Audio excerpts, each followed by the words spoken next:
Hello and welcome to what is going to be an unusual episode of Velocity Kinetics. And by unusual, I don't just mean that I look like I just rolled out of bed, because I haven't long rolled out of bed. But what I mean is, it's the 18th of November today.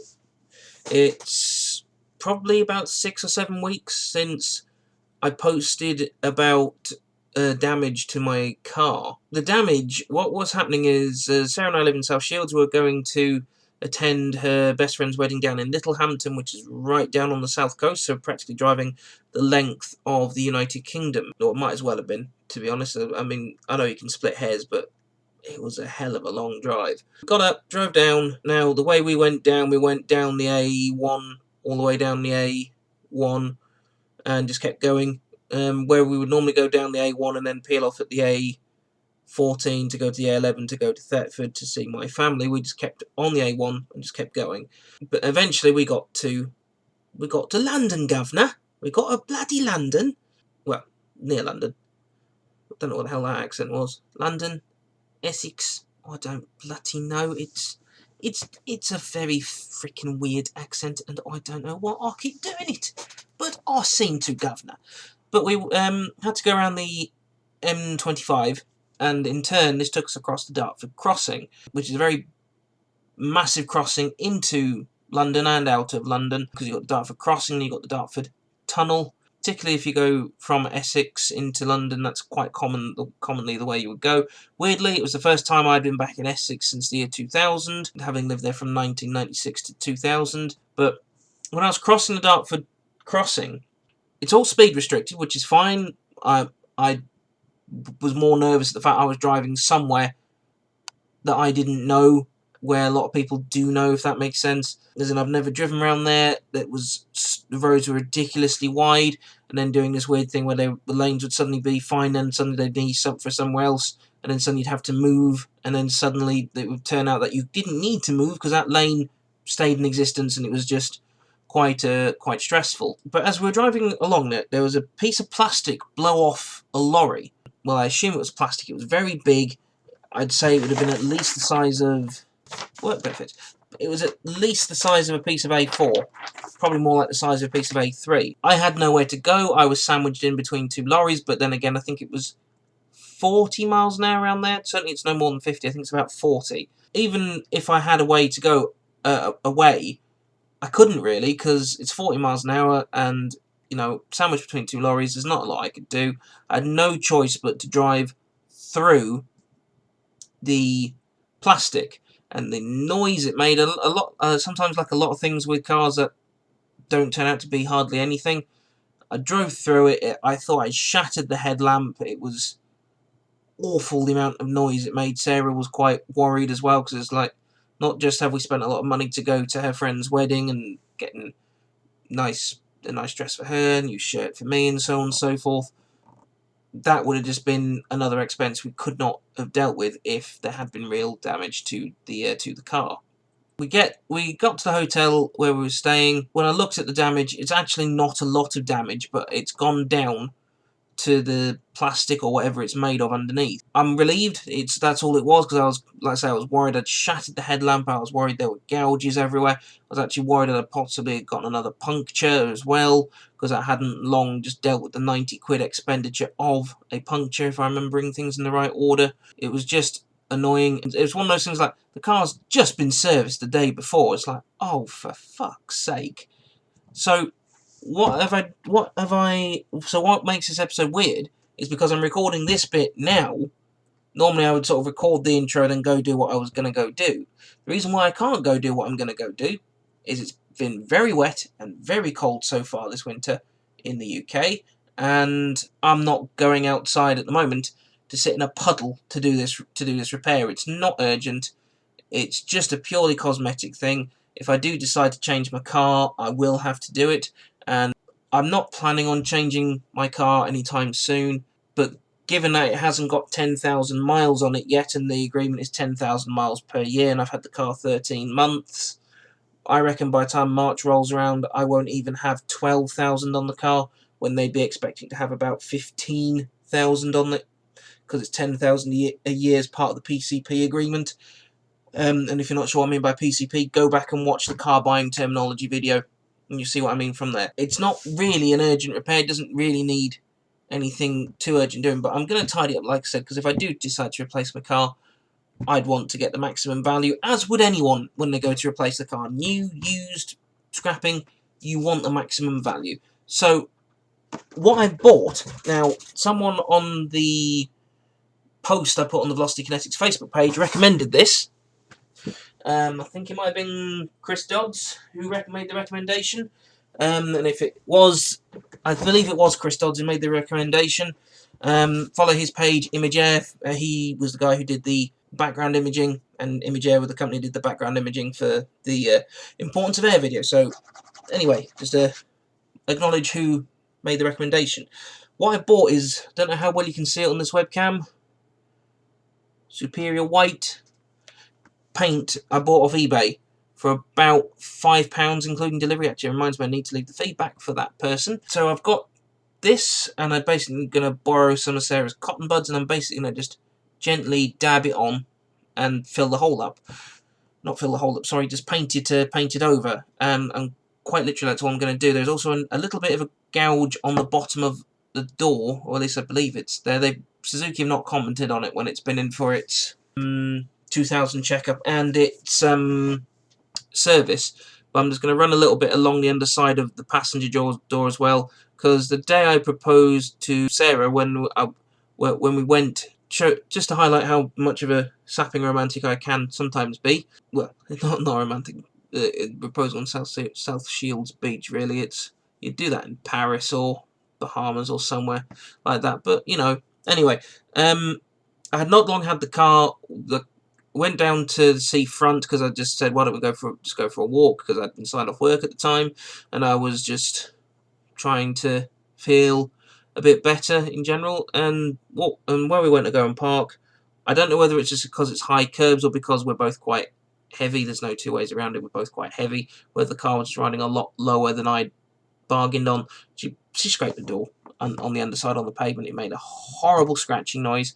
So I'm just going to paint it over just to make sure it's all okay, and that's pretty much all I need to do. So this part of this video ends now, and I will have to put the date on for when I get a chance to do the next bit. The rate the weather is being in the UK at the moment, how crap it's being, I won't be at all surprised if it's at least another 4 weeks, if not more, before I get a chance to do it. Yeah, we will go to me doing some boring painting in just a minute.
used for today's endeavour, Diamond Bright shampoo, Diamond Bright Conserve, supplied to me by Stoneacre. Highly recommend, both Stoneacre and Diamond Bright.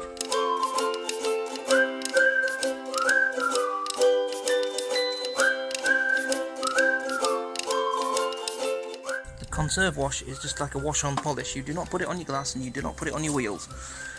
Kind of leaves a funny effect like that whilst you're, I don't know how well that's visible. Kind of leaves a funky effect on your car.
So, at the start of the video I mentioned we had some damage on the trip to London. Well, London, it was Brighton, wasn't it?